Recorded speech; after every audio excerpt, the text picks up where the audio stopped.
Hi everyone. ఈరోజు మనం 8th క్లాస్కి సంబంధించి ఫస్ట్ పార్ట్ 1 గురించి మనం డిస్కస్ చేయబోతున్నాం. First lesson. Please subscribe, share and encourage. ఇది HGT and SA both and use అవుతుంది. హెచ్జిటి వాళ్ళకి సపరేట్గా, ఎస్ఏ వాళ్ళకి సపరేట్గా అప్లోడ్ చేయడం జరుగుతుంది. నెక్స్ట్ మనం జీవశాస్త్రానికి సంబంధించినటువంటి విద్యా ప్రమాణాలు చూద్దాం. ఏమేమి ఉంటాయి జీవశాస్త్రం సంబంధించినటువంటివి? విషయ అవగాహన, ప్రశ్నించడం, పరికల్పన చేయడం, ప్రయోగాలు, క్షేత్ర పరిశీలనలు, సమాచార నైపుణ్యాలు, ప్రాజెక్టు పనులు, బొమ్మలు గీయడం, నమూనాలు తయారు చేయడం, భావ ప్రసారం, అభినందించడం, సౌందర్యాత్మక స్పృహ, విలువలను కలిగి ఉండడం. తర్వాత నిజ జీవిత వినియోగం మరియు జీవ వైవిధ్యం పట్ల సానుభూతిని కలిగి ఉండడం. మొత్తం ఎన్ని ఉన్నాయి? 7 ఉంటాయి. 7 విద్యా ప్రమాణాలు ఉంటాయండి. ఫస్ట్ది విషయ అవగాహన, సెకండ్ది ప్రశ్నించడం, ప్రశ్న గుర్తుపెట్టుకోండి, ప్రశ్నించడం పరికల్పన చేయడం, 2 పాత స్టార్ట్ అవుతుంది. 3 ప్రయోగం, క్షేత్రం, ఎక్స్పెరిమెంట్. ఓకే, ప్రయోగం క్షేత్ర పరిశీలన పక్క అని గుర్తుపెట్టుకోండి, ప్రశ్నించడం పక్క. తర్వాత సమాచారం 4 letters. ఇన్ఫర్మేషన్. ఓకే, నైపుణ్యాలు ప్రాజెక్టు పనులు, సమాచారం ప్రాజెక్టు పనులు. నెక్స్ట్ ఫిఫ్త్ ఏంది? బొమ్మలు గీయడం, బొమ్మలు నమూనాలు 5వ విద్యా ప్రమాణం. 6వ విద్యా ప్రమాణం ఏంది? అభినందించడం, సౌందర్యాత్మక స్పృహ, విలువలు కలిగి ఉండడం. లాస్ట్ నిజ జీవితం. ఈ వరుస క్రమం ఉడక అడుగుతాడు. ఏంది? ఈ విద్యా ప్రమాణాల వరుస క్రమం ఉడక అడగచ్చు, గుర్తుపెట్టుకోవాలి. నెక్స్ట్ మనం ఫస్ట్ లెసన్ సంబంధించి విజ్ఞాన శాస్త్రం అంటే ఏమిటి ఈరోజు మనం డిస్కస్ చేద్దాం. ఈ రోజుల్లో మనం వినియోగిస్తున్న సౌకర్యాలు ఆది మానవుని పోల్చి చూసినప్పుడు మనకు చాలా ఆశ్చర్యం కలుగుతుంది. అంటే మనం ఆది మానవునితో పోల్చి చూసుకున్నప్పుడు మనం ఈరోజు సాధించిన అభివృద్ధిని చూస్తే మనకు చాలా ఆశ్చర్యం కలుగుతుంది. కొంతమంది మెదడులో రేకెత్తించిన ఆలోచన ఫలితంగానే ఈరోజు కంప్యూటర్స్, మొబైల్ ఫోన్స్, అంతర్జాలం, అంతరిక్ష వాహనాలు, సంకరజాతి ఆహార ధాన్యాలు, రోబోటిక్స్, వైద్యం, ఔషధాలు మొదలైనవన్నీ ఏమైనా రూపుదిద్దుకున్నాయి. కొంతమంది మెదడులో రేకెత్తించిన ఆలోచనల వల్ల ఇవన్నీ సాధ్యమైనవి. ప్రకృతిని ప్రత్యేక పద్ధతిలో అవగాహన చేసుకోవడం, పరిశీలించడం కోసం మీరు విభిన్న కోణాల్లో ఆలోచిస్తూ ఉంటారు. వారు ఎలా ఆలోచిస్తారు? విభిన్న కోణాల్లో ఆలోచిస్తూ ఉంటారు. ఎవరు? శాస్త్రవేత్తలు. వారు ఎలా ఆలోచిస్తారు, ఏం చేస్తారు, మనం ఈ పాఠం ద్వారా తెలుసుకుందాం. విజ్ఞాన శాస్త్రం అంటే ఏమిటి అసలు? ఫస్ట్ మన చుట్టూ ఉన్న ప్రపంచం ఎలా పనిచేస్తుందో తెలుసుకోవడానికి, దాని పూర్వపరాలను అవగాహన చేసుకోవడానికి పరిశీలించదగిన భౌతిక ఆధారాలతో మానవులు చేసే ప్రయత్నాలన్నిటిని మనం ఏమంటాం? విజ్ఞాన శాస్త్రం లేదా సైన్స్ అని అనవచ్చు. భౌతిక ఆధారాలతో అంటే ఒక ఎవిడెన్స్ ఉండాలి. భౌతిక ఆధారాలతో మానవులు చేసే ప్రయత్నాలన్నిటినీ వాళ్ళు ఏం చేస్తారు? ప్రకృతిలో ఉండే వాటిని తెలుసుకోవడానికి మరియు వాటి పూర్వపరాలు, వాటి వెనికి ముందు ఉండేటువంటి అన్నిటినీ అవగాహన చేసుకోవడం చేస్తారు. భౌతిక ఆధారాలతో వాళ్ళు ప్రయత్నం చేస్తారు. దాన్ని మనం విజ్ఞాన శాస్త్రం అనవచ్చు. మన కళ్ళకు కనిపిస్తున్న అనేక అంశాలను పరిశీలించడం ద్వారా నియంత్రిత పరిస్థితుల్లో, అంటే ఒక ప్రయోగశాలలో సహజ ప్రక్రియలను పోలి ఉండే ప్రయోగాలను నిర్వహిస్తూ, బయట ప్రకృతిలో ఏ విధంగా ఉన్నాయో అలాంటి ప్రయోగాలు ఇక్కడ నియంత్రిత పరిస్థితుల్లో నిర్వహిస్తూ, దాని ద్వారా మన చుట్టూ ఉన్న ప్రకృతిని అవగాహన చేసుకోవచ్చు. దీనినే విజ్ఞాన శాస్త్రం. విజ్ఞాన శాస్త్రం అంటే ఒక ఆలోచన ప్రక్రియ. విజ్ఞాన శాస్త్రం అంటే ఏంది?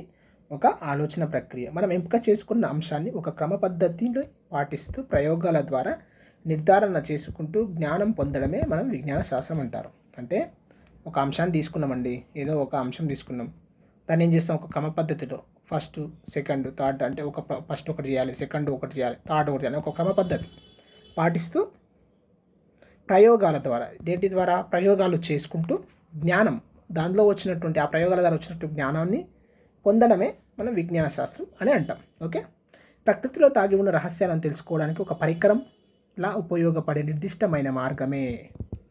అంటే ప్రకృతిలో ఉండేటువంటి అంశాలను తెలుసుకోవడానికి ఉపయోగపడే ఒక పరికరము ఏంటది? విజ్ఞాన శాస్త్రం. శాస్త్రీయ ఆలోచనలో ప్రశ్నించడం అనేది ప్రథమ సోపానం.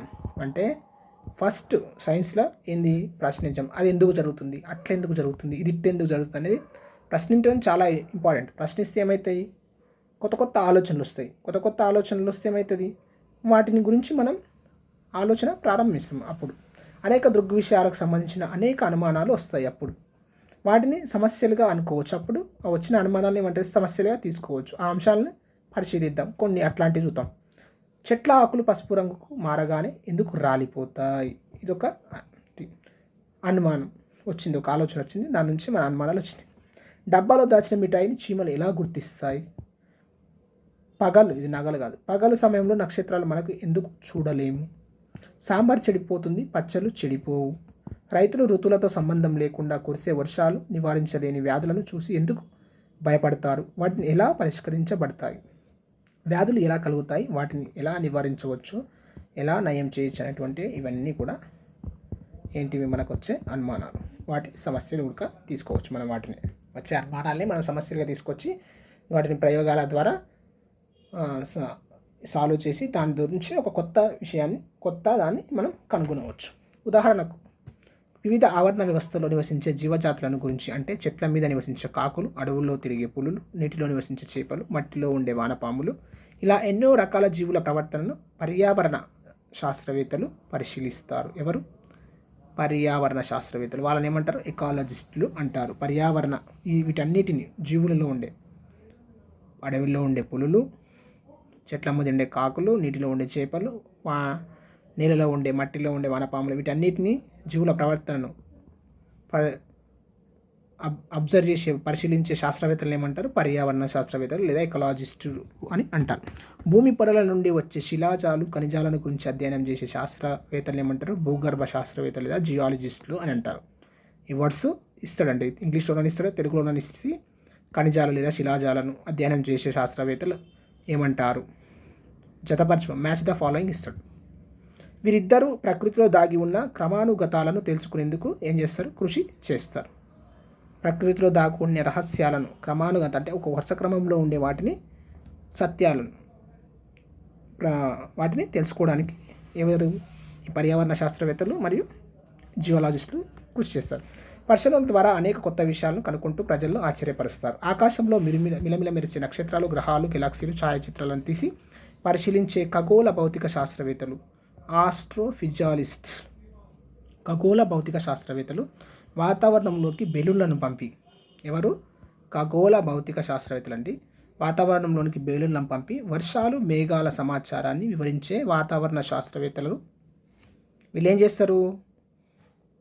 అంతరాళంలో ఉండే నక్షత్రాలు, గ్రహాలను, గెలాక్సీలను ఛాయాచిత్రాలు తీసి పరిశీలించడం ఏమంటారు? ఖగోళ భౌతిక శాస్త్రవేత్తలు ఏమంటారు? ఆస్ట్రోఫిజియాలజిస్టు అని అంటారు వారిని. తర్వాత వాతావరణంలోనికి బెలూన్లను పంపి వర్షాలు, మేఘాల సమాచారాన్ని వివరించే శాస్త్రవేత్తలు ఏమంటారు? క్లైమెంటాలజిస్టులు, వాతావరణ శాస్త్రవేత్తలు లేదా క్లైమెంటాలజిస్టులు అని అంటారు.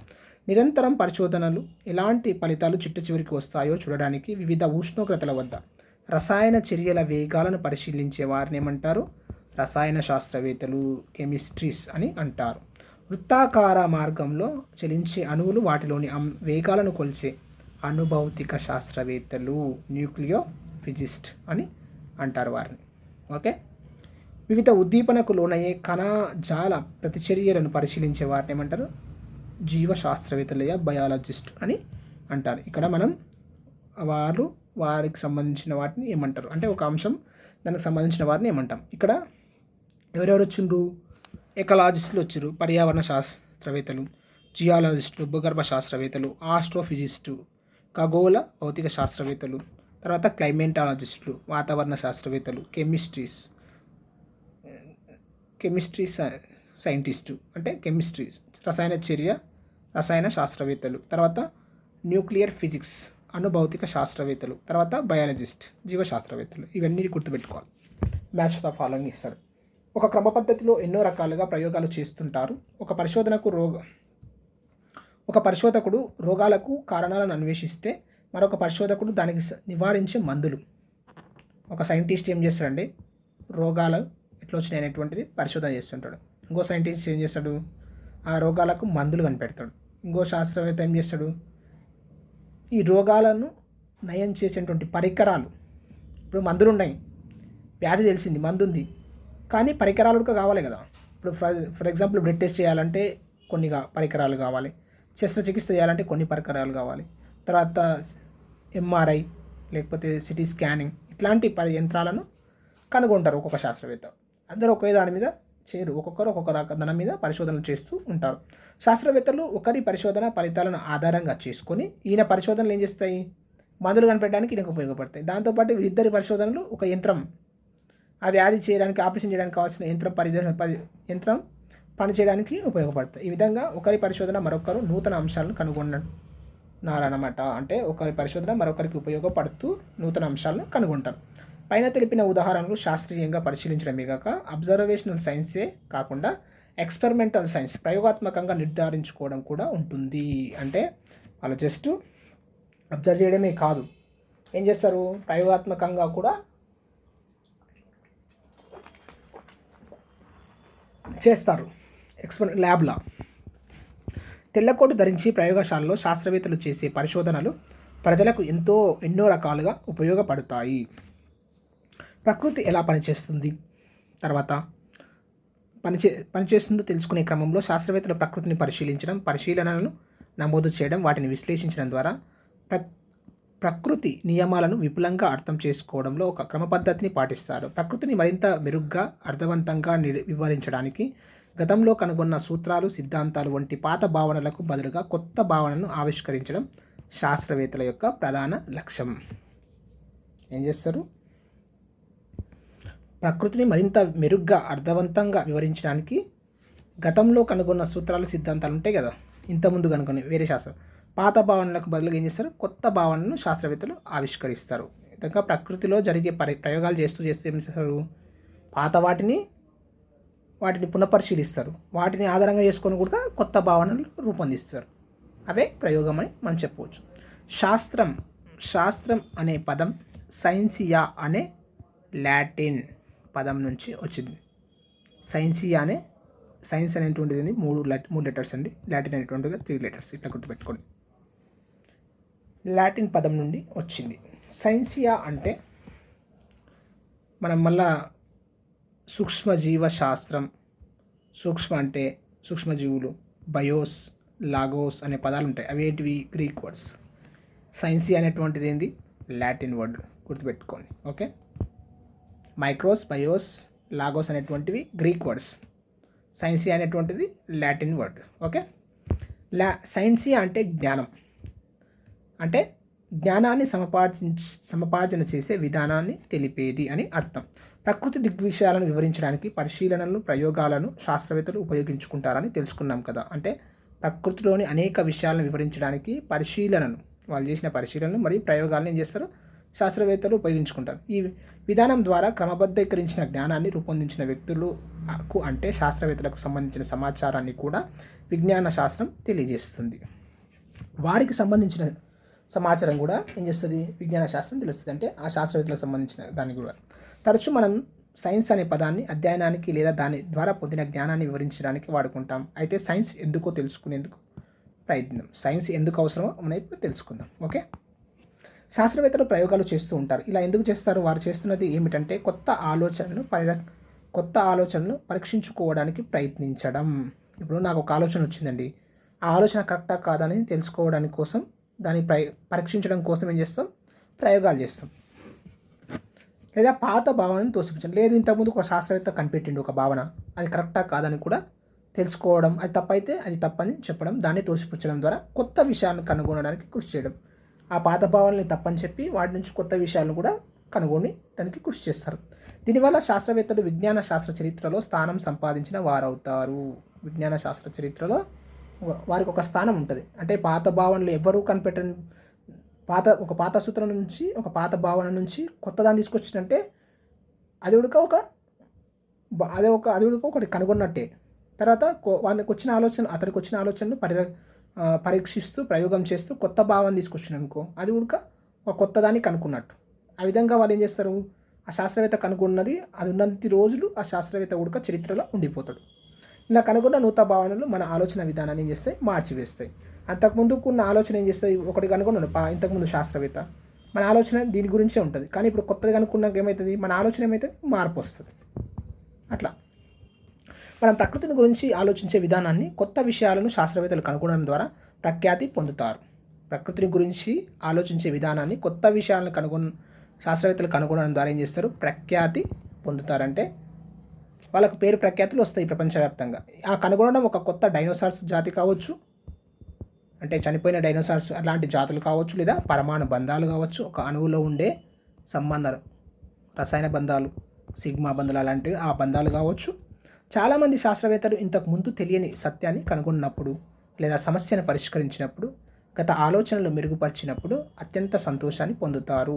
శాస్త్రవేత్తలకు పరిశోధనలు చేయడంలోనే తృప్తి ఉంటుంది. అంటే వాళ్ళు కొత్త విషయాన్ని కనుక్కున్నప్పుడు, లేకపోతే ఆ పాత విషయాల్ని మెరుగుపరిచినప్పుడు ఏం చేస్తారు, వాళ్ళకి చాలా సంతృప్తి ఉంటుంది. సైంటిస్టులు ఒక సంతోషం ఎప్పుడు ఉంటుంది, కొత్తదాన్ని కనుక్కున్నప్పుడు మాత్రమే వాళ్ళకు సంతోషం ఉంటుంది. అందుకే వాళ్ళు ఎప్పుడు పరిశోధనలు చేస్తూ ఉంటారు. విజ్ఞాన శాస్త్రం సామాజిక దృక్పథం. నెక్స్ట్ పైన సూచించిన మన అంశం వ్యక్తిగత దృక్పథంలో విజ్ఞాన శాస్త్రం గురించి వివరించే ఈ అంశం విజ్ఞాన శాస్త్రానికి సమాజానికి ఉన్న సంబంధాన్ని ఏం చేస్తుంది, గురించి వివరిస్తుంది. సమాజానికి మరియు సైన్స్కి మధ్య ఉన్న సంబంధాన్ని మనకి ఇప్పుడు తెలుసుకుందాం. శాస్త్రవేత్తలకు సైన్స్ గురించి ఆలోచించే వ్యక్తులకు దేశం ఎందుకు సహాయం చేస్తుంది అనేది ఆశ్చర్యం కలిగించే విషయం. ఇప్పుడు శాస్త్రవేత్తలు ఏదో ప్రయోగాలు చేసుకుంటూ ఎక్కడో ఉంటారండి. కొంతమంది గవర్నమెంట్ ఏం చేస్తుంది, వాళ్ళకు సహాయం చేస్తుంది. బడ్జెట్లో కొంత డబ్బు అలొకేషన్ చేసి వాళ్ళు సైన్స్ చేయడానికి, పరిశోధన చేయడానికి ప్రోత్సహిస్తుంది. ఎందుకు అట్లా చేస్తుంది అంటే ఇప్పుడు తెలుసుకుందాం. వీరు ప్రయోగాలు చేయండి, సమాజం ఎదుర్కొంటున్న సమస్యలను పరిష్కారాలు కనుగొనండి అని శాస్త్రవేత్తలకు సమాజం బోలెడన్ని వనరులను ఎందుకు సమకూరుస్తుంది అంటే, సమాజం కోసం శాస్త్రవేత్తలు తమ జీవితాలను త్యాగం చేయడానికి, నూతన జ్ఞానాన్ని అభివృద్ధి చేయడానికి శాస్త్రవేత్తలు ఏ అంశం ప్రేరేపిస్తుంది. ఇప్పుడు చూసినాం మనం, ఇప్పుడు మన కరోనా వచ్చింది, మనం చేస్తాం, గవర్నమెంట్ ఏం చేస్తుంది, కొంత అన్ని రకాల ఫెసిలిటీస్ వాళ్ళకి అందించింది. అందిస్తే ఏం చేసారు, శాస్త్రవేత్తలు ప్రయోగాలు చేసి కరోనాకు మందును, కోవాక్సిన్, కోవిషీల్డ్ లాంటి వాటిని వ్యాక్సిన్లను కనుగొన్నారు. అలా ఏ విధమైనటువంటి ఫెసిలిటీ ఇవ్వకపోతే ఏమవుతుంది, వాళ్ళు కూడా ప్రయోగాలు చేయలేరు, ప్రజలు సమస్యలతో ఎదుర్కొంటారు, ఎక్కువ మంది చనిపోవడానికి అవకాశం ఉంటుంది, వ్యాధిని అరికట్టలేకపోతారు. ఎట్లా అంటే సమాజంలో ఉన్న సమస్యలను పరిష్కరించడం కోసం ప్రభుత్వాలు, సామాజిక వర్గం శాస్త్రవేత్తలకు ఏం చేస్తుంది, సహాయం చేస్తుంది. వీటన్నిటికీ సమాధానం ప్రజల జీవన విధానాన్ని మెరుగుపరచాలనే తపన. వీటన్నిటికంటే ముఖ్యమైనది పేదరికాన్ని నిర్మూలించాలి, మానవుల యొక్క జీవన ప్రమాణాన్ని పెంచాలనేటువంటిది చాలా ముఖ్యం. జన్యు శాస్త్రవేత్తలు కొన్ని లక్షణాలను ఒక తరం నుంచి మరొక తరానికి ఎలా సంక్రమిస్తాయో అవగాహన కలిగిస్తారు. అంటే జన్యు శాస్త్రవేత్తలు ఏం చేశారు, మొక్కల యొక్క జన్యు లక్షణాలను మార్పిడి చేసి వాటి నుంచి అత్యధిక దిగుబడులు వచ్చేటువంటి మొక్కలను ఉత్పత్తి చేయడం, అవి కూడా అధిక దిగుబడిని వచ్చి రైతులకు అధిక లాభాలను అందించడం, పౌష్టికాహారం అందుబాటులో ఉంచడం లాంటివి జరిగినాయి. విధంగా జన్యు శాస్త్రవేత్తలు కొన్ని లక్షణాలు ఒక తరం నుంచి మరొక తరానికి ఎలా సంక్రమిస్తాయో అవగాహన కలిగిస్తారు. అదేవిధంగా వ్యాధి విజ్ఞాన శాస్త్రవేత్తలు వ్యాధులు వ్యాప్తి చెందే మార్గాలను తెలుపుతారు. ఈ రెండు కూడా మానవులను మంచి జీవనాన్ని గడపడానికి దోహదం చేసే అంశాలే. ఏంటివి, జన్యు శాస్త్రవేత్తలు చేసే ప్రయోగాలు కానీ, వ్యాధి విజ్ఞాన శాస్త్రవేత్తలు చేసే ప్రయోగాలు కూడా ఇవి సమాజానికి ఉపయోగపడేటివంటివే. అదేవిధంగా భూగోళ వాతావరణ శాస్త్రవేత్తలు వాతావరణ మార్పులు తెలుసుకోవడానికి అనేక నూతన నమూనాలను తయారు చేస్తారు.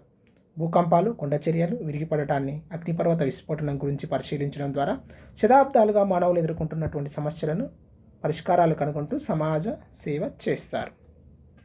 వాతావరణ శాస్త్రవేత్తలు ఇప్పుడు బయాలజిస్టులేమో ఇలాంటి ప్రయోగాలు చేస్తే, వాతావరణ శాస్త్రవేత్తలు ఏం చేస్తారు, భూకంపాలు, కొండచర్యలు, అగ్నిపర్వతాలు అవి వచ్చే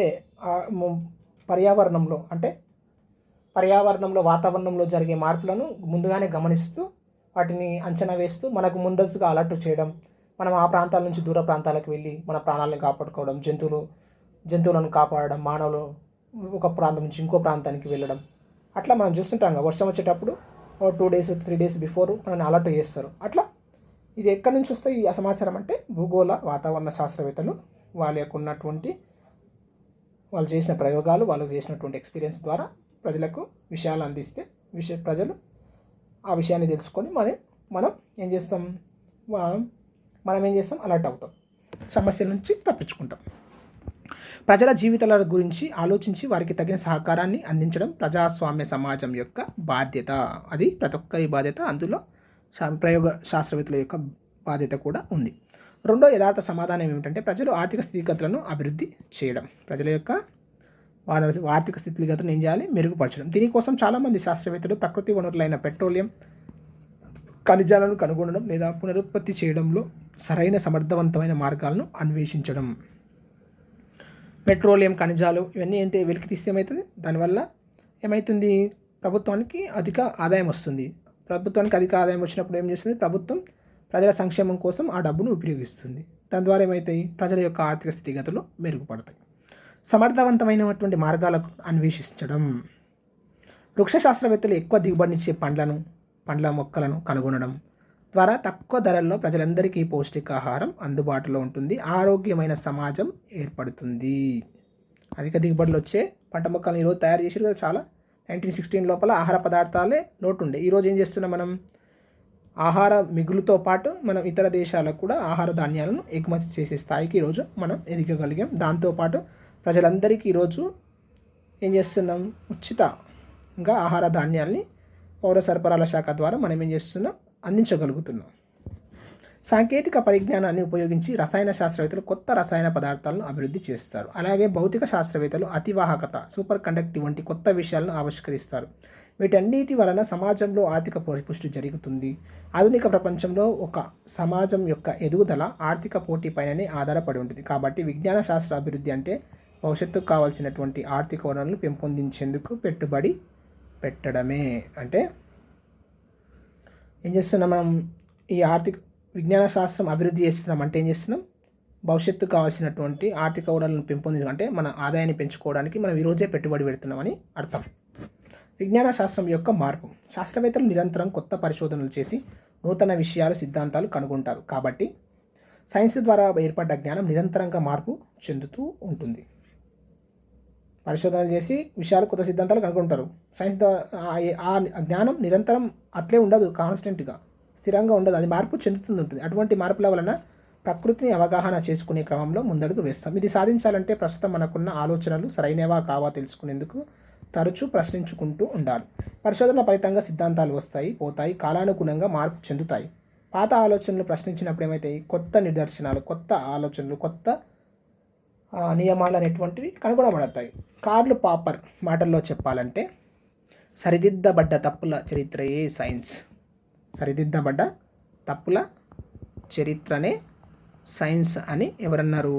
కార్ల్ పాపర్ అని అంటారు. అంటే ఈ సంవత్సరం ఒక ప్రయోగం చేసినాం అనుకో, నెక్స్ట్ సంవత్సరం ఏం చేస్తారు? ఇంకో శాస్త్రవేత్త ఇదే ప్రయోగం చేసి దీన్ని తప్పని చెప్పవచ్చు. అంటే ఇది ఈ సంవత్సరం ఇది కరెక్ట్ అయింది, మళ్ళీ నెక్స్ట్ వచ్చే తరంలో నెక్స్ట్ సంవత్సరంలో ఇది తప్పని నిరూపించబడి కొత్తది కనుగొనబడుతుంది. అందుకే సరిదిద్దబడ్డ తప్పుల చరిత్రనే సైన్స్ అని అన్నారు. ఆల్బర్ట్ ఐన్స్టీన్ నేను ప్రతి సంవత్సరం గత సంవత్సరం రాసిన దాన్ని మారుస్తుంటాను. అంటే ఈ సంవత్సరం ఒక ప్రయోగం చేసి ఒక దాన్ని రాసిండు, నెక్స్ట్ సంవత్సరం ఏం చేస్తాడు? ఆ రాసిన అది కరెక్టా కాదా మళ్ళీ ఇంకో ప్రయోగం చేస్తున్నప్పుడు ఏమవుతుంది? దాని మీద ఇంకో ఆలోచన వచ్చి దానిలో ఉన్న లోపాలు బయటికి వచ్చి ఇది తప్పని మారుస్తుంటాడు, కొత్త ప్రయోగం వస్తుంటుంది. అంటే ఆ సంవత్సరం చేసింది గత సంవత్సరం రాసిన దాన్ని మారుస్తుంటాడు. అంటే మార్పడం అంటే కొత్త ప్రయోగాలు చేయడం అండి, అంతే. చాలామంది శాస్త్రవేత్తలు ఏమనుకుంటారంటే కొన్ని శతాబ్దాల తర్వాత తిరిగి జన్మించి తాము ఆ కాలంలో చెప్పిన విషయాలు, చేసిన ప్రయోగాలు ఏ మార్పులకు గురయ్యాయో, నూతనంగా ఎలా రూపుదిద్దాయో చూడాలని అనుకుంటారంట. ఎవరు? శాస్త్రవేత్తలు. ఓకే, నెక్స్ట్ శాస్త్రవేత్తలు ఎలా పనిచేస్తారు? శాస్త్రీయ పద్ధతి చూద్దాం. ఎట్లా జరుగుతుంది పరిశోధన అనేటువంటిది, ఎట్లా మనం శాస్త్రీయ ప్రక్రియ నైపుణ్యాలు ఎట్లుంటాయి అనేటువంటిది చిన్న చిన్న యాక్టివిటీస్ ద్వారా మనం తెలుసుకుందాం. ఓకే, నెక్స్ట్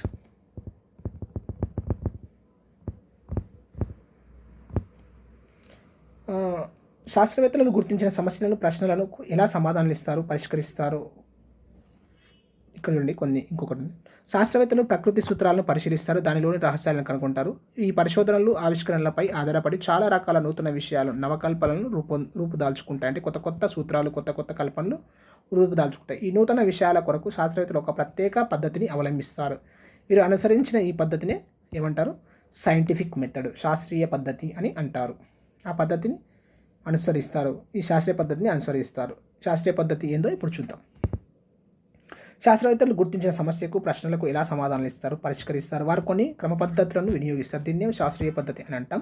శాస్త్రీయ పద్ధతి అనేది ప్రణాళిక ఏర్పాటుకు, అధ్యయనానికి ఉపయోగపడుతుంది.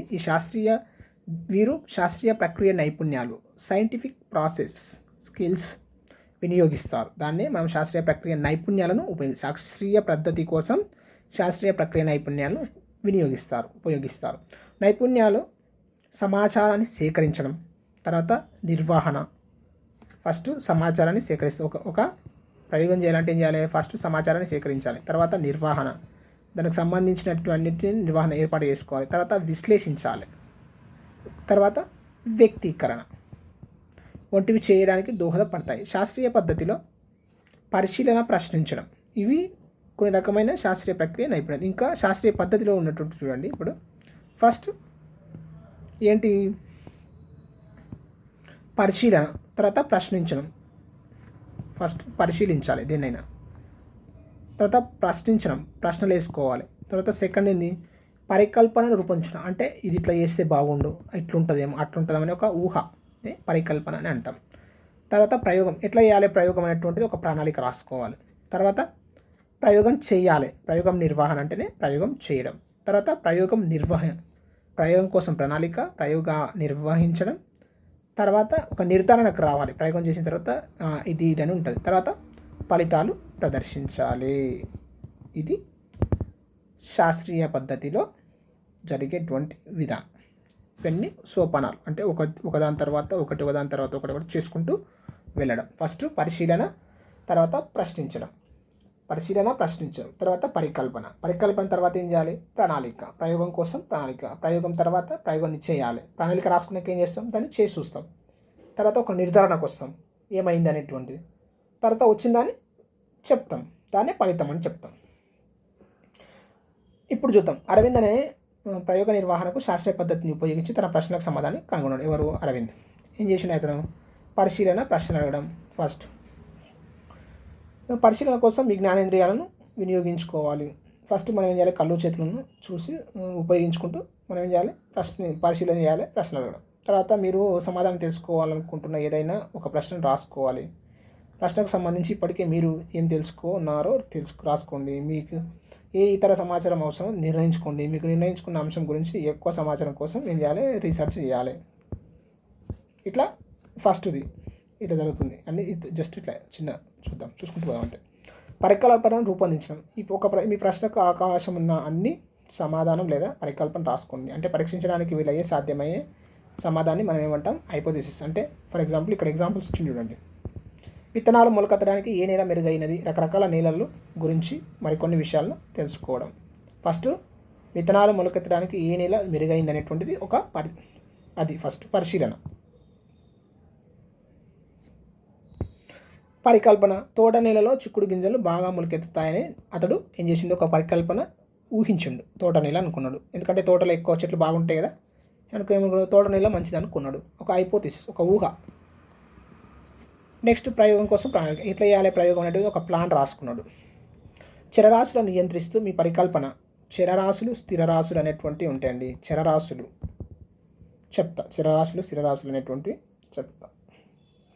మీ పరికల్పనను పరీక్షించే ప్రయోగాన్ని ఎలా నిర్వహించాలో నిర్ణయించుకోండి.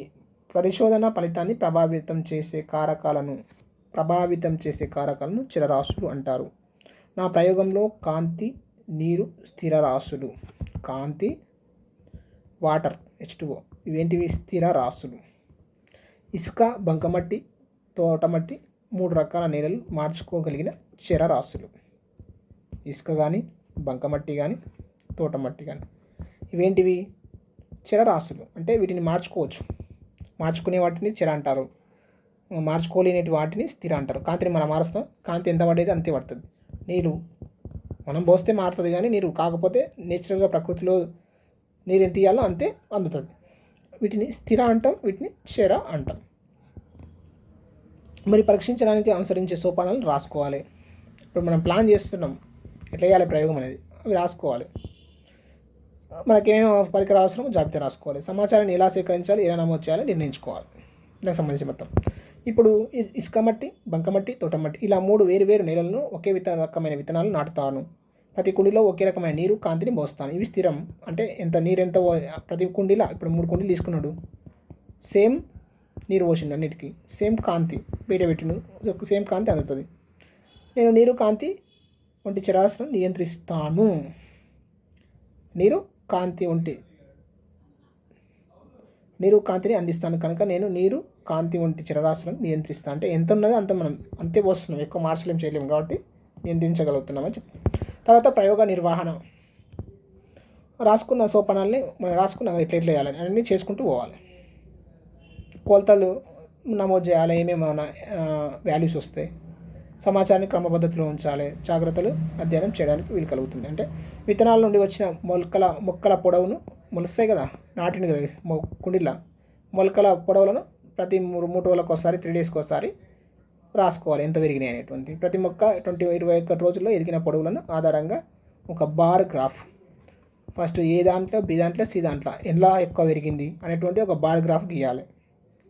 చిత్రాల ద్వారా సులువుగా అర్థం చేసుకుంటాం కాబట్టి బార్ గ్రాఫ్ల ద్వారా అర్థం చేసుకోవచ్చు. నెక్స్ట్ ఇప్పుడు వచ్చిన రిజల్ట్ని ప్రదర్శించడం, సమాచారాన్ని విశ్లేషించడం, ఏం జరిగింది, పట్టికలు, చార్టులు, గ్రాఫ్లు గీసి వాటిని చూపించవచ్చు. చివరి ఫలితాన్ని రాయండి. మీ పరికల్పన, మీ పరిశోధన నిర్ధారించిందా? అంటే మీరు ఊహించారు కదా తోటమట్టిలో బాగా పెరుగుతాయి చిక్కుడు విత్తనాలు అనుకున్నారు కదా, అది నిర్ధారించింది. అంటే అది కరెక్ట్ అయిందా? ఒకవేళ నిర్ధారించినట్లయితే అందుకు ఉపయోగించిన ఆధారం చెప్పాలి కదా, ఏమేం చేసినాం అనేటువంటి చెప్పాలి. నా పరికల్పన తప్పు. తోట నేల, ఇసుక నేలలో నాటిన విత్తనాలు సమానంగా మొలకెత్తాయి. తోట నేల, ఇసుక నేల. తోట నేల బాగా మొలకెత్తాయి అన్నాడు, కానీ ఈ రెండిట్లా నాటిన విత్తనాలు సమానంగా మొలకెత్తినాయి. బంకమట్టి నీళ్ళలో విత్తనాలు మొలకెత్తాయి కానీ బాగా ఎదగలేదు అని ఒక ప్రయోగం చేస్తే తెలిసింది. ఫస్ట్ ఏమనుకున్నాడు, తోటమట్టి అనుకున్నాడు, కానీ ఈ రెండిట్లా సమానంగా పెరిగింది, ఇంట్లో పెరగలేదని తెలిసింది. అంటే ఇసుక మట్టిలో నీళ్ళలోకి పెరిగినది. ఇట్లా మనం ఒక శాస్త్రీయ ప్రక్రియ నైపుణ్యాల ఆధారంగా ఒక శాస్త్రీయ పద్ధతిలో మనం ఒక ప్రయోగం చేసుకుంటూ ముందుకు వెళ్ళవచ్చు. ఓకే, నెక్స్ట్ ఇప్పుడు నేను కొత్త పరికల్పనను పరిశీలిస్తాను. బంకమట్టి, ఇసుక, తోటమట్టి మిశ్రమంలో చిక్కుడు గింజ. మళ్ళీ ఇప్పుడు అది అయిపోయింది. ఇంకా తోటమట్టిలో చిక్కుడు గింజలను మొలకెత్తాము, అదొక క్వశ్చన్, దానికి సంబంధించిన అనుమానం, దానికి సంబంధించినటువంటి ప్రయోగం అయిపోయింది. దానికి ఇప్పుడు కొత్త ఆలోచన వచ్చింది. మళ్ళీ ఏంది, బంకమట్టి, తోటమట్టి, ఇసుక మట్టి, ఈ 3 కలిపిన మట్టిలో మొలకలు, చిక్కుడు గింజలు బాగా పెరుగుతాయా? ఇప్పుడు మళ్ళీ దీన్ని చేసి చూడాలి.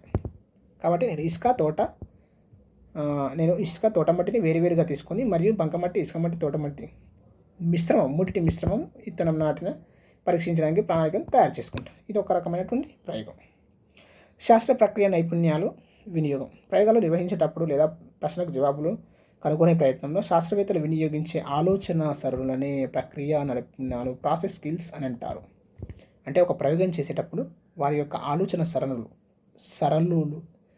సరళునులు అంటే ప్రాసెస్, ఒక పద్ధతి, సీక్వెన్సీ, దాన్ని ఏమంటాం, సరళి అని అంటాం.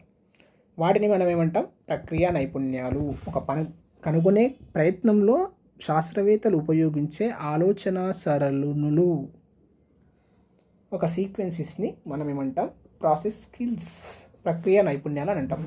మాట్లాడేటప్పుడు, వినేటప్పుడు, చదివేటప్పుడు, రాసేటప్పుడు, ఆలోచించేటప్పుడు మనం చాలా ప్రక్రియ నైపుణ్యాలను వినియోగిస్తుంటాం. ప్రశ్నలకు సమాధానాలు ఇవ్వడానికి, ప్రయోగాలు చేయడానికి, మన చుట్టూ ఉన్న ప్రపంచాన్ని పరిశోధించడానికి మీరు కూడా ప్రక్రియ నైపుణ్యాన్ని ఎలా వినియోగించాలో ఆలోచించండి. సాకేత్ ఏ ప్రణాళికను సిద్ధం చేశాడు పరిశోధన చేయడానికి? సాకేత్ సముద్ర తీరాన్ని సందర్శించినప్పుడు గవ్వలు సేకరించిండు. అతను భిన్న రకాల గవ్వలను సేకరించాలని కోరుకుంటాడు. అందుకోసం విభిన్న పరిమాణం, ఆకారం గల గవ్వల కొరకు చూసేవాడు. సాకేత్ ప్రక్రియ నైపుణ్యాన్ని ఎలా వినియోగించాడు? అతను గవ్వలను పరిశీలించి రంగు, ఆకారం, పరిమాణం వంటి లక్షణాలను పోల్చాడు. రంగు, ఆకారం, పరిమాణం. మొదట వాటి ఆకారం ఆధారంగా, తర్వాత పరిమాణం ఆధారంగా ఏం చేసిండు, సపరేట్ చేసిండు. ఇవి ఆకారం ఆధారంగా, ఇవి పరిమాణం, ఇట్లా ఒక గ్రూపులు చేసిండు. నెక్స్ట్ ప్రక్రియ నైపుణ్యాలు. ఫస్ట్ పరిశీలించడం, తర్వాత పోల్చడం, తర్వాత వర్గీకరణ. అంటే ఈ ప్రక్రియ నైపుణ్యాలన్నీ ఒక ప్రయోగానికి ఒక విధంగా ఉంటాయండి. అది తోటమట్టి కాబట్టి మనం ఎట్లా చేసుకుంటూ వచ్చినాం. ఇవి గవ్వలు, దీంట్ల మీద వీటిని ఏం చేయాలి, సపరేట్ చేయాలి, అంటే ఒక పద్ధతి ప్రకారం. దీనిలో ప్రక్రియ నైపుణ్యాలు విభిన్నంగా ఉంటాయి. ఫస్ట్ పరిశీలించడం. వస్తువులు సంఘటనల గురించి నేర్చుకోవడంలో జ్ఞానేంద్రియాలు మన జ్ఞానేంద్రియాలు కళ్ళు, మన జ్ఞానేంద్రియాలను ఉపయోగించి ఫస్ట్ వస్తువులను పరిశీలించాలి. పోల్చడం, ఒకదానితో ఒకటి పోల్చడం. ఏం చేసిండు? ఆకారము, రంగు, పరిమాణం అని పోల్చిండు. వస్తువులు లేదా సంఘటనలను లక్షణాలు ఏ విధంగా ఒకేలా ఉన్నాయో వేరుగా ఉన్నాయో కనుగొనడం. వర్గీకరణ ఏం చేసిండు? ఒకటి రంగు ఆకారంగా, ఒకటి పరిమాణం ఆకారంగా, పరిమాణం ఆకారంగా, ఆకారం ఆకారంగా ఏం చేసిండు? వస్తువులను సంఘటన కొన్ని లక్షణాల ఆధారంగా సమూహాలుగా లేదా వర్గాలుగా విభజించిండు, గ్రూపులుగా విభజించిండు.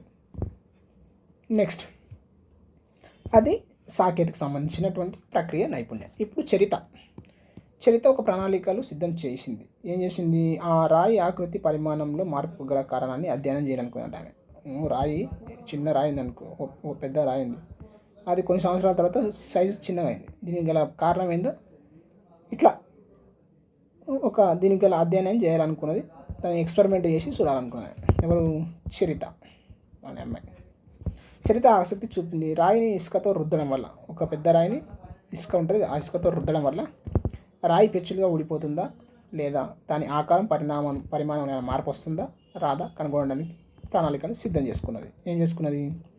ఆమె 3 రాళ్ళను సేకరించింది. వాటి ద్రవ్యరాశులను కొలిచింది. అవి ఎంత బరువునే కొలిచింది. ఈ రాళ్ళను నీళ్లు, ఇసుక గల గ్లాసులో ఉంచింది, ఇంట్లో వేసింది.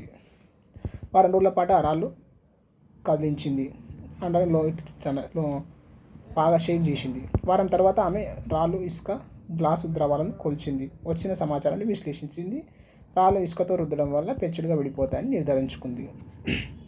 ఇందులో ఏమేమి తీసుకున్నది ప్రక్రియ నైపుణ్యాలు అంటే, ఫస్ట్ కొలిచింది, తర్వాత సేకరించడం, తర్వాత నమోదు చేయడం, తర్వాత ప్రదర్శించడం, తర్వాత ఊహించడం. వస్తువుల లక్షణాలైన ద్రవ్యరాశి, పొడవు, ఘనపరిమాణం అనే వాటిని గ్రామ్, సెంటీమీటర్, లీటర్ అనే ప్రమాణాలతో పోల్చడం ద్వారా కొలుస్తాం. ఇవన్నీ ప్రమాణాలండి కొలవడానికి, అందులో ఏం పెద్ద డిఫరెన్స్ ఏం లేదు. సేకరించడం, ఫలితాలను ఊహించడానికి, నిర్ధారించుకోవడానికి పరిశీలన ద్వారా సేకరించిన సమాచారం దోహదపడుతుంది. మనం ఏమేమి సమాచారం సేకరించడం, దాని ఆధారంగా మనం ఒక ఊహను చేయొచ్చు, పరికల్పన చేయొచ్చు. నమోదు చేయడం, గ్రాఫ్లు, పట్టికలు, first day, second day, third day అట్లా గ్రాఫ్లు, పట్టికల రూపంలో జాబితాను నోట్ చేసుకుంటూ పోయింది. చార్టులు, పట్టికలు, గ్రాఫ్ల రూపంలో జాబితాను ప్రదర్శించింది. దత్తాంశం ఆధారంగా నిర్ధారించుకున్న అంశాన్ని వ్యాఖ్యానించింది. అంటే ఆమెకున్న సమాచారం ఆధారంగా ఆమె నిర్ధారించుకున్న అంశాన్ని ఏం చెప్పింది? బయటికి వ్యక్తం చేసింది. నిర్ధారించుకున్న అంశాలను వ్యాఖ్యానించడం అంటే చెప్పడం, ఊహించడం, ఇంటర్ప్రిట్. ఇవి ప్రక్రియ నైపుణ్యాలు. అన్ని ప్రక్రియ నైపుణ్యాలు ఒకలాగానే ఉండాలని ఏం లేదు, విభిన్నంగా కూడా ఉండవచ్చు. ఒక అంశానికి సంబంధించి ఒక రకమైనటువంటి ప్రక్రియ నైపుణ్యాలు. నెక్స్ట్ అరవింద్. విద్యుత్ స్విచ్ పనిచేస్తుందా లేదా తెలుసుకోవాలనుకున్నారు అరవింద్. ఆయన ఏమేమి పరికల్పనలు చేసిందో చూద్దాం, ప్రక్రియ నైపుణ్యాలు ఏదో చూద్దాం. అతను బల్బు, హోల్డరు, బ్యాటరీ, పేపర్ క్లిప్లు, గుండు పిన్నులు ఉపయోగించాడు. అరవింద్ ప్రక్రియ నైపుణ్యాలను ఉపయోగించాడు. ఏం చేసిండు? గోడల వైరు స్విచ్ మాదిరిగా ఒక నమూనాను తయారు చేసిండు. బల్బు తీగల బ్యాటరీలను కలపడం వల్ల బల్బు వెలుగుతుందని, పేపర్ క్లిప్ను కలపడం వల్ల విద్యుత్ ప్రవాహం ఆగిపోయి బల్బు ఆరిపోతుందని తెలుసుకున్నాడు. ఫస్ట్ నమూనా వినియోగం, తర్వాత ఊహించడం, నిర్ధారించడం. నమూనాను తయారు చేసిండు. ఒక ఆలోచన, ఏదైనా ఒక ఆలోచన, ఒక వస్తువు లేదా ఒక అంశం ఎలా పనిచేస్తుందో అవగాహన చేసుకోవడానికి అదే లక్షణాలు కలిగిన మరొక నమూనాను తయారు చేసిండు. ఈ బల్బు లాగా ఒక నమూనాను తయారు చేసిండండి. ఒక ఎక్స్పెరిమెంటు, ఒక శాంపిల్ తయారు చేసి దాని ద్వారా అతడు ప్రయోగం చేస్తున్నాడు. అదే ఎలా పనిచేస్తుందో అలా లక్షణాలు కలిగిన నమూనాను తయారు చేయడం, ఇది నమూనా వినియోగం. ఊహించడం, పరిశీలనలు లేదా అనుభవాల ఆధారంగా రాబోయే ఫలితాలను ఉండవచ్చు. అంటే అతను చేసిన పరిశీలనలు, అనుభవాల ఆధారంగా ఇట్లా ఉండవచ్చు, అట్లా ఉండవచ్చు అని ఒక ఊహించడం. నిర్ధారణ, పరిశీలన ఆధారంగా ఫలితాలను నిర్ధారించడానికి, సంఘటనను వివరించడానికి తార్కిక వివేచనను ఉపయోగించాలి. ఇవన్నీ ప్రయోగం చేసినాక ఒక నిర్ధారణకు వస్తుంది.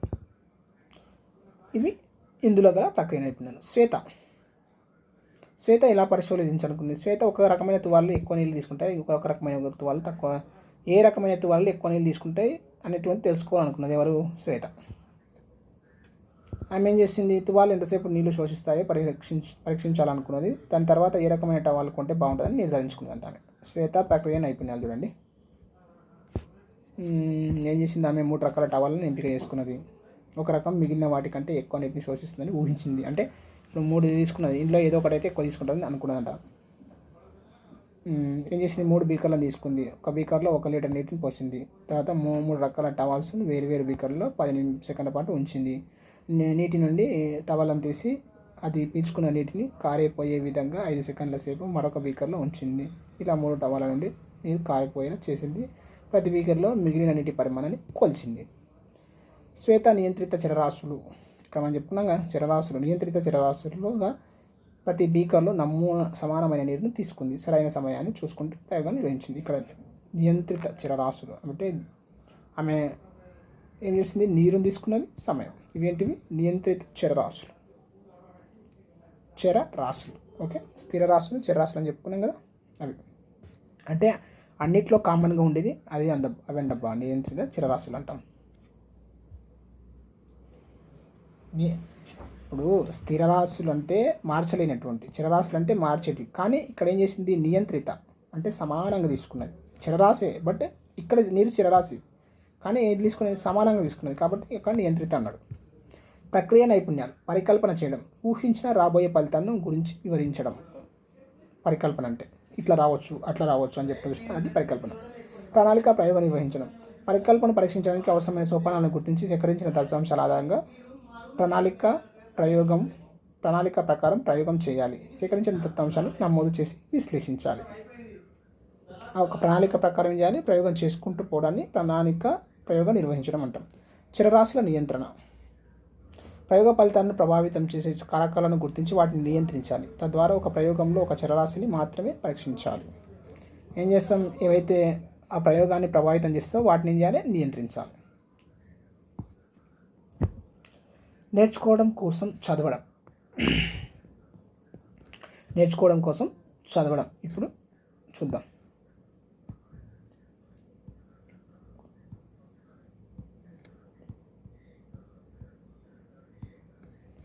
శాస్త్రవేత్తలు చదవడం, రాయడం, సంఖ్యలు మొదలైన వాటిని వారి పనుల్లో వాడతారు. ఎవరు, శాస్త్రవేత్తలు. వారు పరిశోధన చేసే అంశానికి సంబంధించి ప్రతి విషయాన్ని తెలుసుకోవడం కోసం విస్తృతంగా చదువుతారు. పరిశోధన చేసేటప్పుడు పరిశోధన చేయడమే కదండి, చాలా బుక్స్ చదవాలి. ఒక్కొక్క దానికి సంబంధించి ఒక్కొక్క బుక్స్ చదువుతూ చాలా విస్తృతంగా చదవాల్సి ఉంటుంది. శాస్త్రవేత్త చదివే విషయాలను అర్థం చేసుకోవాలంటే శాస్త్ర పదజాలం అవసరం, టర్మినాలజీ కూడా చాలా అవసరం. వాటి అర్థాలను తెలుసుకోవడం చాలా ముఖ్యమైనది. వీరు ఉత్తమమైన శాస్త్ర పాఠకులు కావాలంటే క్రింది పద్ధతులను, అట్లా మనం చదువుకోవాలంటే ప్రతి పదజాలను తెలుసుకోవాలంటే కింది అంశాలని మనం పాటించాలంట. మీరు సహకరిస్తారు. ఉత్తమమైన శాస్త్ర పాఠకులు కావాలంటే కింద ఉన్న పద్ధతులు మీరు సహకరిస్తాయి. అంటే ఈ కింద ఉన్నటువంటి పద్ధతులన్నీ మనకు సహకరిస్తాయంట. మనం ఎట్లా శాస్త్రవేత్తలే కావాలంటే ఇవన్నీ పాటించాలి. ఓకే, చదవడానికి ముందేం చేయాలి, మీరు దేనికోసం అయితే వెతుకుతున్నారో దానికోసం సమాచారాన్ని సేకరించాలి. ఫస్ట్ సమాచారాన్ని సేకరించాలి. ఇప్పుడు మనం ఆవరణ ఒకటి, నేను దేనికోసం వెతుకుతున్నాను, ఇప్పుడు ఆవరణ వ్యవస్థలో అంశాలు ఎలా వ్యవస్థీకృతం అవుతాయో తెలుసుకోవడానికి ప్రయత్నిస్తున్నాను. నేను ఇప్పుడు ఏం చేయాలి, ఫస్ట్ పదజాలంపై దృష్టి పెట్టాలి. తర్వాత ప్రతి పదాన్ని మీరు సరిగ్గా పలకగలరని నిర్ణయించుకోండి. ఫస్ట్ ప్రతి పదాన్ని అవగాహన చేసుకోవాలి. ఇది మనం తెలుసుకోవాల్సుకున్నటువంటి అంశం అండి. ఓకే, ఫస్ట్ పలకగలమని నిర్ణయించుకోవాలి, అవగాహన చేసుకోవాలి ప్రతి పదాన్ని. తర్వాత పదజాలంపై దృష్టి పెట్టాలి. ప్రతి పదాన్ని నిర్వచించండి, దాని అర్థం వచ్చేటట్లు పదాన్ని వాక్యాల్లో వినియోగించుకోండి. విభాగానికి శీర్షిక చదవండి. ఆవరణ వ్యవస్థ అంటే ఏమిటో నేను తెలుసుకోవాలనుకుంటున్నాను. ఆవరణ వ్యవస్థలోని అంశాలను తెలుసుకోవడానికి కొంత సమాచారం చదవాల్సిన అవసరం ఉంది. వివిధ ఆవరణ వ్యవస్థలు అనే శీర్షిక జీవం ఉన్న, జీవం లేని అంశాలకు సంబంధించిన సమాచారం తెలియజేస్తుంది. ఆవరణ వ్యవస్థ అంటే అందులో నిర్జీవులు ఉంటాయి, సజీవులు ఉంటాయి. ఈ అంశాలను నిర్జీవ అంటే ఏంది, సజీవ అంటే ఏంది మనం తెలుసుకోవాలి. నెక్స్ట్ ఇక్కడ ఒక ఎగ్జాంపుల్ ఇచ్చింది చూడండి.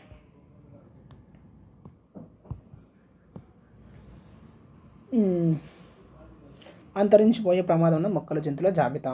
మొక్కలు, ఇవి జంతువులు ఏంటంటే అంతరించిపోతాయి. అడవి పూలు, అడవి పువ్వు, ఆర్కిడ్స్, గంధం చెట్టు, సైకాన్, ఔషధ మొక్కలు, సర్పగంధి, ఇవి మొక్కలు అంతరించిపోయింది. చిరుతపులి, సింహం, తోడేలు, ఎర్రనక్క, ఎర్రపాండ, పులి, అడవి పిల్లి, ఎడారి పిల్లి, మొసలి, తాంబేలు, కొండ చిలువ, బట్టమేక పిట్ట, పెలికాన్, నెమలి, great Indian hornbill, golden monkey, lion tail macaque, Nilgiri langur, loris, ఇవన్నీ అంతరించిపోయేటువంటి జీవులు.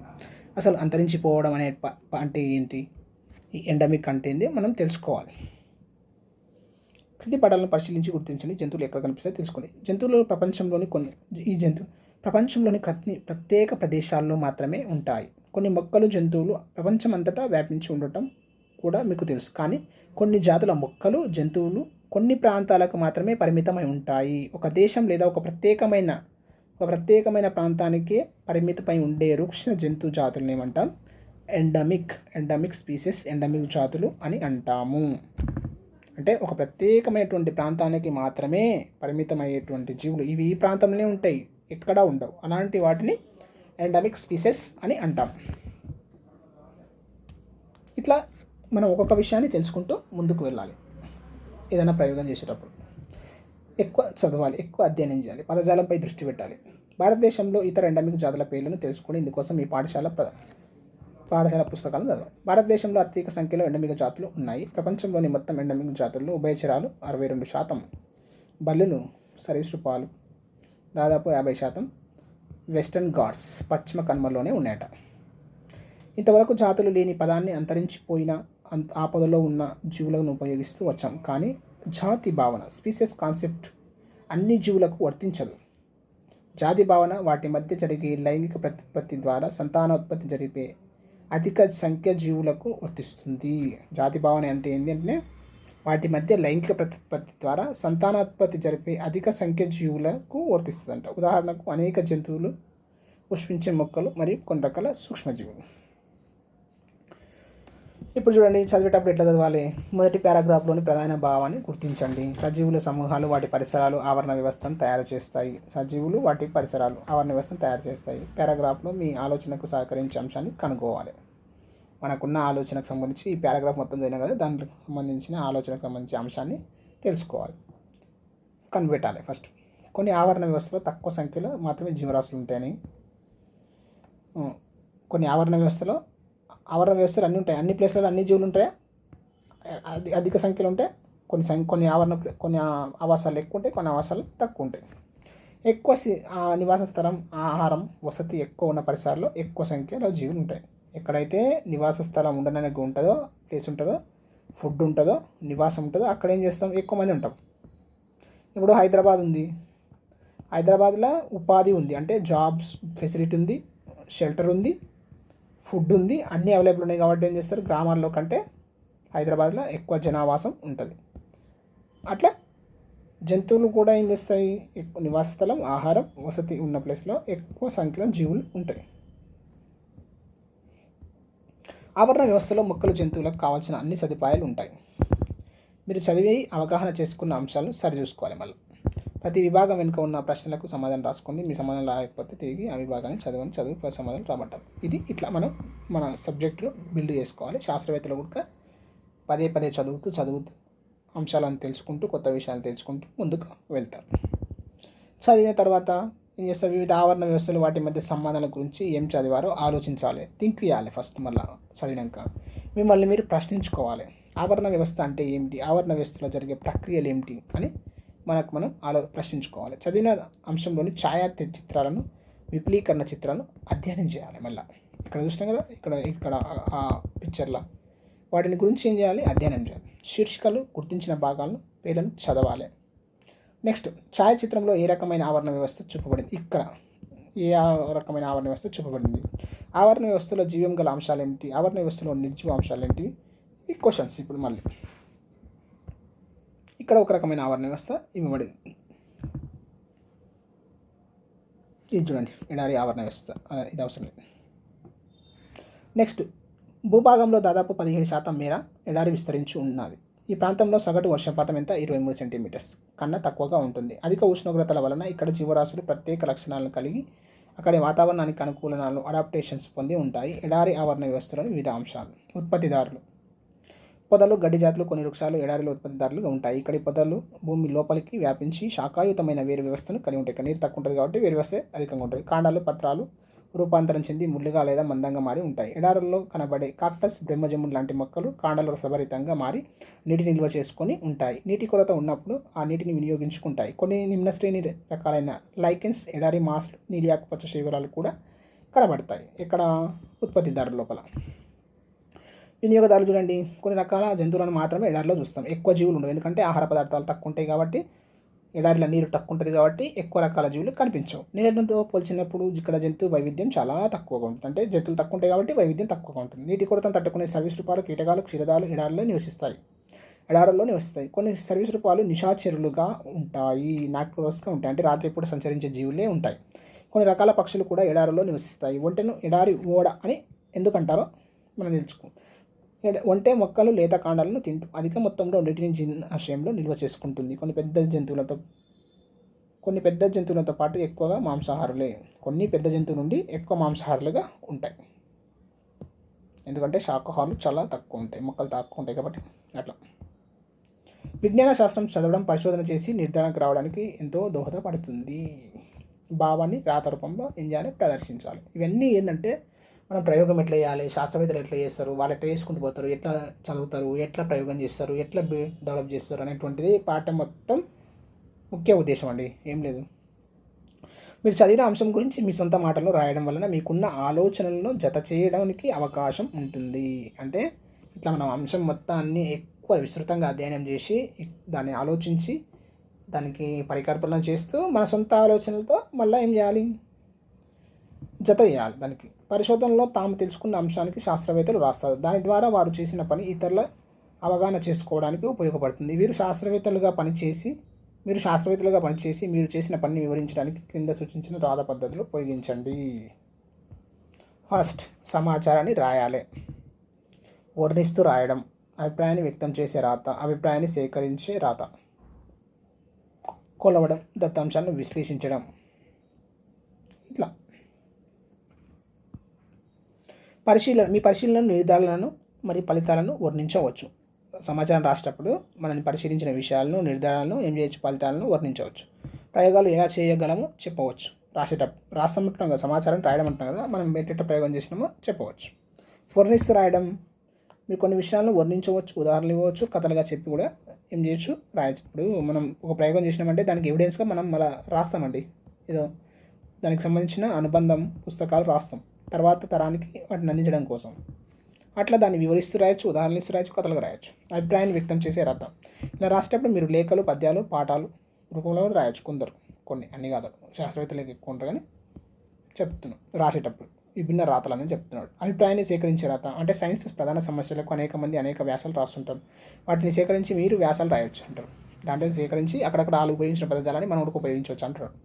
సైన్స్లో మీరు నేర్చుకున్న అంశాలను రాయడం వలన అది చదివే వాళ్ళకి సైన్స్ పట్ల అవగాహన, ఆలోచన శక్తి పెరుగుతుంది. దాన్ని చదివేటోళ్ళకు దత్తాంశాన్ని అంటే వాల్యూస్ని సేకరించేటప్పుడు శాస్త్రవేత్తలు ఖచ్చితంగా కొలుస్తారు. వారు వివిధ రకాల కొలతలు, పరికరాలను ఉపయోగిస్తారు. అందుకు ముఖ్యమైనవి థర్మామీటర్, గడియారాలు, స్ప్రింగు, బ్యాలెన్స్ స్కేలు, ద్రవ పదార్థాలను కొలవడానికి బీకర్లు, ఎటువంటి పరికరాలను ఉపయోగించి ఖచ్చితంగా దత్తాంశాన్ని కొలవడానికి మెజర్మెంట్స్ ఉంటాయి, వాటిని బట్టి కొలుస్తారు. సంఖ్యలు, శాస్త్రవేత్తలు దత్తాంశాలను ప్రదర్శించేటప్పుడు కానీ సేకరించేటప్పుడు కానీ గణాంకాలను ఉపయోగిస్తారు. సంఖ్యల అవగాహన చేసుకోవడం, పరిశోధనలో ఫలితాల కొరకు వాటిని వాడటం శాస్త్రవేత్తలు ఉండాల్సిన ముఖ్యమైన నైపుణ్యం. మీరు శాస్త్రవేత్తలకు పనిచేయాలి. ఓన్లీ సైన్సే కాదు, శాస్త్రవేత్తలకు సంఖ్యలు వాటిపైన అవగాహన కూడా ఉండాలి. ఎందుకంటే ప్రయోగాలు చేసేటప్పుడు వాటిలో సంఖ్యలను కూడా ఉపయోగించాల్సి ఉంటుంది. గ్రాఫ్లు, బార్ గ్రాఫ్లు అన్నీ గీస్తాం కాబట్టి వాటిని ఎక్స్ప్లెయిన్ చేసేటువంటి నైపుణ్యం కూడా ఉండాలి. దత్తాంశాలను విశ్లేషణ చేయాలి. పరిశోధనలు చేసేటప్పుడు శాస్త్రవేత్తలు దత్తాంశానికి సంబంధించిన అంశాలను సేకరించి, వ్యవస్థీకరించి వాటిని ప్రదర్శించి వ్యాఖ్యానిస్తారు. దత్తాంశాలను ప్రదర్శించడం వలన ఇతరులు వాటిని నేర్చుకొని అవగాహన చేసుకోవడానికి ఉపయోగపడుతుంది. పట్టికలు, చార్టులు, గ్రాఫ్లు దత్తాంశాలను ప్రదర్శించడానికి ఉపయోగపడుతుంది. దానివల్ల ఇతరులు వాటిని ఏం చేస్తారు, సులభంగా అర్థం చేసుకుంటారు. ఇట్లా ఈ గ్రాఫ్ను చూసి పెరిగిందా, తగ్గిందా, ఏంది, జనాభా పెరిగిందా, జంతువులది, మొక్కలు, అట్లా అవగాహన చేసుకోవడానికి ఉపయోగపడుతుంది. సంఖ్యలపైన అవగాహన ఉండాలి. బారోగ్రాఫ్లు వాటిని ఏం చేయాలి, వ్యాఖ్యానించడం కూడా అవగాహన ఉండాలి. విశ్లేషించడం కూడా అవగాహన ఉండాలి, తెలిసి ఉండాలి. శాస్త్రవేత్తలు సంఖ్యలు దేనిని సూచిస్తాయి అవగాహన చేసుకోవాలి. గణాంకాలను పోల్చడం, సంఖ్యలను సూచించడం, గ్రాఫ్లో ఉన్న సమాచారాన్ని సంఖ్యలను లెక్కించడం, థర్మామీటర్లో స్కేళ్లను నమోదు చేయడం, కులజాడీలు, బీకర్లు, ఇతర భావమానాలను పోల్చడం చేయాలి. మన నుంచి శాస్త్రవేత్తలు దత్తాంశాలను సేకరించి విశ్లేషించడం, గణిత నైపుణ్యాన్ని కూడా ఉపయోగిస్తారంట. శాస్త్రవేత్తలు ఓన్లీ సైన్సే కాదు, గణితాన్ని కూడా ఉపయోగిస్తారు. ఇట్లా ఫర్ ఎగ్జాంపుల్. నెక్స్ట్, సైన్స్లో భద్రత. మనం ఇవన్నీ చెప్తున్నాం, సైన్స్ ప్రయోగాలు అవి అంటున్నాం. మన సైన్స్ ప్రయోగం చేసేటప్పుడు ఏమేమి జాగ్రత్తలు తీసుకోవాలి. సైన్స్ పరిశోధన చేయడం ఒక తమాషా వంటిదే, కానీ పరిశోధన చేసేటప్పుడు చాలా జాగ్రత్తగా నిర్వహించడం అవసరం. ప్రయోగ సమయంలో పాటించవలసిన కొన్ని రూల్స్, నియమాలు కింద అవుతాయి. ముందుగా ఆలోచించండి, తర్వాత జాగ్రత్తగా ఉండండి, తర్వాత అడగండి, మీ కళ్ళు జాగ్రత్త, తర్వాత రుచి చూడద్దు. ఇవన్నీ మనం ప్రయోగశాలలో పాటించవలసినటువంటి రూల్స్. పరిశోధనలోని సోపానాలను అధ్యయనం చేయడం వల్ల మీరు ఏమి ఆశిస్తున్నారో తెలుసుకోవచ్చు. మీరు ఏవైనా ప్రశ్నలను అడగాలనుకుంటే ఉపాధ్యాయుని అడగండి. ముందుగా ఏం చేయాలి, ఆలోచించి ఫస్ట్ ఉపాధ్యాయుని అడగాలి. మీరు భద్రత గురించి మీరు చూసిన గుర్తులను బాగా అవగాహన చేసుకోండి. ప్రయోగశాలలో ఒకటి ఇట్లుంటుంది, ఒకటి ముట్టుకోవద్దని ఉంటాయి. ఇట్లా వాటినన్నిటిని గుర్తులను బాగా అవగాహన చేసుకోవాలి. ఫస్ట్ ల్యాబ్లోకి పోయినప్పుడు ల్యాబ్ గురించి, ల్యాబ్లో ఉండాల్సిన విధానాన్ని గురించి అన్ని గురించి ఫస్ట్ ఆలోచించి తర్వాత ఉపాధ్యాయుని అడిగి తెలుసుకోవాలి మీకు తెలియకపోతే. నెక్స్ట్ జాగ్రత్తగా ఉండండి. మీరు పనిచేసే ప్రాంతాన్ని శుభ్రంగా ఉంచండి. ప్రయోగం నిర్వహించేటప్పుడు అవాంతం మొత్తం కడగకుండా, మీరు పొడవైన వెంట్రుకలు ఉంటే అవాంతరం అంటే ఆటంకం కలగకుండా, ఒకవేళ పొడిగైన వెంట్రుకలు ఉంటే వెనుకకి వేసుకోవాలి. ముందుకు పడకుండా చూసుకోవాలి. పొడవైన చొక్కా చేతులను వాడాలి. చేతుల మీద ఏమైనా పడితే ఒక కాలకుండా ల్యాబ్ డ్రెస్ ఉంటుంది, ల్యాబ్ డ్రెస్ వేసుకోవాలి. ఓకే. నెక్స్ట్ అడగండి. మీరు ఏదైనా పారేయాలనుకున్నా, పగలగొట్టాలనుకున్నా, కత్తిరించాలని టీచర్ని అడగాలి. మీరు సూచించిన సమయంలో భద్రాన్ని తెచ్చే కళ్ళజోలను వాడండి. మీరు కళ్ళలో ఏమైనా పడితే ఉపాధ్యాయునికి వెంటనే చెప్పాలి. మనం ప్రయోగాలు వెళ్తుంటే అది ఇది కలిగినాం అనుకో, పుడుక్కున అది ఏమన్నా పోయి కళ్ళలో పడింది అనుకో, అప్పుడు ఏం చేయాలి, మనంతకు మనం ఊకోవద్దు, వెంటనే ఉపాధ్యాయునికి చెప్పాలి. లేకపోతే ప్రయోగం చేసేటప్పుడు గ్లాసెస్ పెట్టుకోవాలి. రుచి చూడొద్దు. సైన్స్లో కనిపించే ప్రతి పదార్థాన్ని మనం నాలుకతో టెస్ట్ చేయకూడదు, తాగొద్దు, తినొద్దు. ఇది జాగ్రత్తగా ఉండాలి. షాక్ నుండి దూరం. విద్యుత్ పరికరాలను ఉపయోగించి చేసే ప్రయోగాలకు చేసేటప్పుడు షాక్ నుంచి విద్యుత్ పరికరాలను భద్రంగా ఉంచాలి. ప్రవాహానికి ఆటంకం కలగకుండా ప్లగ్గులు, వైర్లు ఉపయోగించండి. ప్లగ్గులను పెట్టేటప్పుడు, తీసుకునేటప్పుడు జాగ్రత్తగా ఉండాలి. శుభ్రంగా ఉంచండి. పని పూర్తయిన వెంటనే ఎల్లప్పుడూ మనం చేసిన ప్రయోగ టేబుల్ని మరియు బీకర్స్, టెస్ట్ ట్యూబ్స్ అన్నీ కనుక క్లీన్గా చేసి ఇక్కడ ఉన్న వస్తువులను అక్కడ సర్ది పెట్టాలి. చేసే ప్రాంతాన్ని తుడవండి, చేతులు కడుక్కో. ఆవిష్కరణ పరిశోధనల రహస్యం అంతా సమస్యలను గుర్తించడంలోనే ఉంటుంది. కోపర్నికస్ సూర్యకేంద్రక సిద్ధాంతాన్ని కనిపెట్టక ముందు కూడా భూమి సూర్యుని చుట్టూనే తిరుగుతూ ఉంది. అలాగే న్యూటన్ పరిశోధనకు ముందు కూడా పైకి విసిరిన అంటే ఇప్పుడు కోపర్నికస్ సూర్యకేంద్రక సిద్ధాంతాన్ని కనిపెట్టాడు. ఆయన కనిపెట్టక ముందుకు ఏం చేసింది, భూమి ఏం చేసింది, సూర్యుని చుట్టే తిరిగింది. కానీ అది ఇట్లా తిరుగుతుందని చెప్పిండేవారు కోపర్నికస్. న్యూటన్ పరిశోధనకు ముందు పైకి విసిరిన వస్తువులన్నీ ఏమైంది, భూమి మీదనే పడేది, భూమి ఆకర్షణ బలం వలన. దీని అర్థం ఏమిటంటే వాళ్ళు సమస్యలను గుర్తించడంలో అందరిలా కాకుండా ప్రత్యేకంగా, విలక్షణంగా ఆలోచించగలగడమే వాళ్ళు పరిశోధకులుగా, శాస్త్రవేత్తలుగా కాగలిగారు. ప్రత్యేకంగా, విలక్షణంగా, అందరితో కంటే భిన్నంగా ఉండాలి. మనం భిన్నంగా ఆలోచించాలి. పరిశీలించడమే మనుషులకు అవసరాలకు నుంచి ఆవిష్కరణలకు ఏం చేస్తుంది, దారి తీస్తుంది. ఒక చోటి నుంచి మరొక చోటికి తొందరగా చేరుకోవడం, అవసరమైనప్పుడు బండి కనుగొనడం జరిగింది. అట్లనే సూపర్సోనిక్ విమానాలు, అంతరిక్ష నౌకలు ఇప్పుడు కనుగొనబడ్డాయి. నెక్స్ట్ సైకిల్ మరమ్మతు చేసే పద్ధతిని పరిశీలించండి. రైతు అరక దున్నడాన్ని అన్నీ మనం చేసే ప్రతి పనిలో మనం ఏం చేస్తుండాలి, క్షుణ్ణంగా పరిశీలిస్తుండాలి. పక్షులు, చీమలు తమ గూటికి దారిని ఎలా గుర్తిస్తాయి, ఒక సంవత్సరంలో ఒకే ఋతువులో చెట్లు ఆకులు ఎందుకు రాలుతాయి, ఎన్ని ప్రశ్నలు మెదులుతుంటాయి. మీరు ఒక క్రమ పద్ధతిని అనుసరించవలసిన అవసరం ఉంది. దీనికోసం సోపాలను ఫస్ట్ ఏం చేయాలి, సమస్యను గుర్తించాలి, పరికల్పన చేయాలి, సమాచారాన్ని సేకరించాలి, సేకరించిన సమాచారాన్ని విశ్లేషించడం, తర్వాత ప్రయోగాలు చేయాలి, ఫలితాలను విశ్లేషించాలి, సాధారణీకరించాలి. ఏం చేద్దాం, మన చుట్టూ ఉన్న పరిసరాల నుండి ఏదైనా ఒక సమస్యను ఏం చేయాలి, ఎంపిక చేసుకోవాలి. అందులో గదిలో బల్బు వెలగకపోవడం అదొక సమస్య. మీరు గుర్తించిన సమస్యకు ఎన్ని రకాల మార్గాలు ఉండవచ్చు. అంటే ఇప్పుడు బల్బు వెలుగుతలేదు, దాని ఏ పరిష్కారం ఉండవచ్చు, ఫిలమెంట్ కాలిపోవచ్చు, ఫ్యూజ్ పోయి ఉండొచ్చు, స్విచ్ సరిగ్గా పనిచేయకపోవచ్చు, వైర్ ఊడిపోవచ్చు అని ఇట్లా మనం ఊహించాలి ముందుగానే. బల్బు పడతలేదంటే అది పరికల్పన అంటాం. సమాచారాన్ని సేకరించాలి. మీరు గుర్తించిన సమస్యలకు పరిష్కారం రాబట్టడానికి అవసరమైన పరికరాలు, సామాగ్రి, సమాచారం, సంప్రదించవలసిన వ్యక్తులు ఇవన్నిటిని సేకరించుకోవాలి ఫస్ట్. అంటే మనం ఇప్పుడు ఫిలమెంట్ కాలిపోతే ఏం చేయాలి, ఫ్యూజ్ పోతే ఫ్యూజ్ని ఎక్కడ తెచ్చుకోవాలి, దానికి ఏమేమి కావాలి, దాన్ని ఎట్లా టెస్ట్ చేయాలి, అది ఉందా, పనిచేసేలా, అవన్నీ మనం సేకరించుకోవాలి. Tester, screwdriver, insulator, tape, current, ఇవన్నీ సేకరించుకోవాలి. నెక్స్ట్ సేకరించుకున్నాక ఏం చేయాలి, దాన్ని విశ్లేషించాలి. సేకరించిన దత్తాంశం లేదా సమాచారాన్ని ప్రయోగ నిర్వహణ కోసం ఒక పద్ధతి ప్రకారం అమర్చుకో. ఫస్ట్ ఇట్లా కత్తిరించాలి, తర్వాత దీన్ని ఇట్లా చేయాలి, టేప్ వేయాలి, స్విచ్ పెట్టి పరీక్షించాలి. ఇట్లా క్రమ పద్ధతిని విశ్లేషించుకోవాలి. తర్వాత ప్రయోగం చేయాలి. ఎంపిక చేసుకున్న పరికల్పన నిరూపణ కోసం ప్రయోగం నిర్వహించాలి. ఫిలమెంట్ను పరిశీలించడం. నెక్స్ట్ ఫలితాలను విశ్లేషణ. ప్రయోగంలో వచ్చిన ఫలితాలను ఎంపిక చేసుకున్న సమస్యను పరిష్కరిస్తాయో లేదో విశ్లేషించి చూడాలి. లేకపోతే నిరూపణ కోసం మరొక పరికల్పన తీసుకొని ప్రయోగం చేయాలి. ప్రయోగం చేసినాం, బల్బు పోలేదు అంటే ఇప్పుడు ఫిలమెంట్ పోలేదు, బాగానే ఉంది, ఇంకో సమస్య ఉండొచ్చు అందులో అని ఇంకో దాన్ని మనం పరికల్పన తీసుకోవాలి. ఫిలమెంట్ కాలిపోలేదు కానీ బాగానే ఉంది, కానీ ఫ్యూజ్ పరిశీలించారు. అప్పుడు ఏం చేయండి, ఫిలమెంట్ పోలేదు కానీ ఇంకేముంటే ఫ్యూజ్ పోయి ఉండొచ్చు, లేకుంటే వైర్ ఎక్కడన్నా కట్ అయి ఉండొచ్చు. అట్లా రిజల్ట్ వచ్చేంత వరకు, అంటే బల్బు వెలిగేంత వరకు మన ప్రయోగం చేస్తూనే ఉండాలి. సాధారణీకరణం ప్రయోగం దాని ఫలితాల ఆధారంగా సమస్యకు పరిష్కారాన్ని వివరించాలి.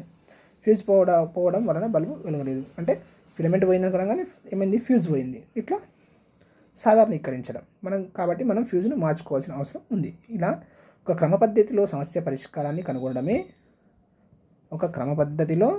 పరిష్కారాన్ని కనుగొనడమే శాస్త్రీయ పద్ధతి. మీరు ఇలాంటి సమస్యలను ఎంపిక చేసుకొని మీ సొంతంగా పరిష్కారం కనుగొనండి.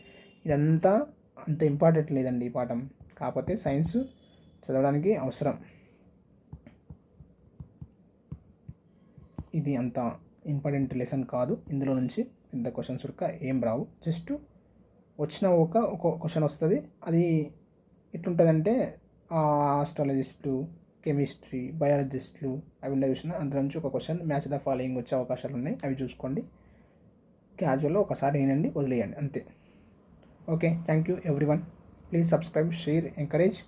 ఎవరైనా గ్రూప్లో జాయిన్ కావాలంటే 817999858590 నెంబర్కి SMS చేయండి. Okay, thank you.